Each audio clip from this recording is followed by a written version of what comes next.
صلاح الدین کی شہادت یا ایک نیا راز۔ صلاح الدین گیبرل کے بنائے گئے جال میں پھنس جاتا ہے اور گیبرل اور گریگور کی سازش کے نتیجے میں شدید زخمی ہو جاتا ہے۔ دوسری طرف سلطان نور الدین نے بغاوت کرنے والے اپنے بھائی نصر الدین کو ختم کر کے سلطنت کا تقسیم خطرے کو ختم کر دیا ہے۔ اب سلطان نور الدین کو یقین ہے کہ اسکلان کی فتح کے لیے کوئی رکاوٹ باقی نہیں رہی، لیکن اچانک اطلاع ملتی ہے کہ صلاح الدین کے قافلے پر حملہ ہو چکا ہے۔ یہ خبر سلطان نور الدین کو اسکلان کی فتح ملتوی کرنے پر مجبور کر دیتی ہے۔ جب سلطان نور الدین قافلے تک پہنچتے ہیں تو وہاں ایک ایسا منظر دیکھتے ہیں جو ان کی زندگی کا سب سے بڑا صدمہ بن جاتا ہے۔ صلاح الدین شہید ہو چکا ہے۔ یہ خبر سن کر سلطان نور الدین، ایوبی خاندان اور تمام لوگ گہرے غم میں ڈوب جاتے ہیں۔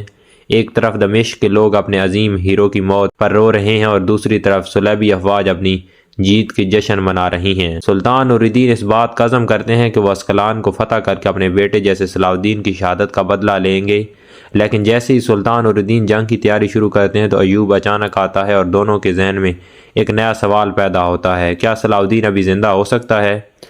یہ شک ہر کسی کو حرکت میں لے جاتا ہے اور سلطان نور الدین اور ایوبی خاندان صلیبیوں اور حشاشیوں کے بنائے گئے جال کو پار کر سکیں گے اور اس سفر میں وہ کسی حیران کن حقیقت کا سامنا کریں گے۔ سب سے اہم سوال یہ ہے کہ کیا صلاح الدین واقعی زندہ ہے؟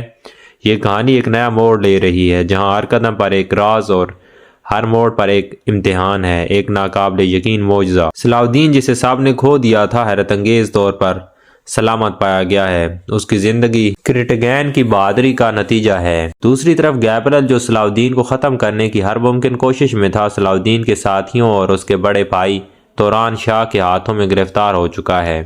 اب صلاح الدین دوبارہ کھڑا ہوگا اور اسکلان کی فتح کا خواب حقیقت بنے گا اور گیبرل کو اپنے کیے کا حساب دینا ہوگا، لیکن حالات ایک نیا رخ اور اس وقت اختیار کرتے ہیں جب دافندی پہاڑ کے مالک اچانک منظر پر آتا ہے اور گیبرل کو موت کے چنگل سے بچا لیتا ہے۔ صلاح الدین اسکلان کی فتح کے لیے راہ برقرار ہے، لیکن اس کے دل و دماغ پر ایک ہی چیز کا قبضہ ہے کہ سوریا اس وقت اسکلان میں دشمنوں کے قبضے میں قید ہے اور اسے صلاح الدین کے خلاف ایک ہتھیار کے طور پر استعمال کیا جا رہا ہے تاکہ اسکلان کے معاصرے کو روکا جا سکے۔ ایک طرف سلطان نور الدین اپنی فوج کو کفار کے خاتمے اور فتح کے لیے تیار کر رہا ہے اور دوسری طرف صلاح الدین وقت کے خلاف ایک جنگ لڑ رہا ہے اور وہ سوریا کو دشمنوں کے قید اور موت کے منہ سے نکالنے کے لیے اپنی جان خطرے میں ڈال رہا ہے۔ کیا صلاح الدین دشمنوں کے جالوں کو توڑ کر سوریا کو بچا پائے گا اور سلطان نور الدین اور صلاح الدین گریگور، وکٹوریا اور افندی کے بنائے گئے مہلک جالوں کا مقابلہ کیسے کریں گے؟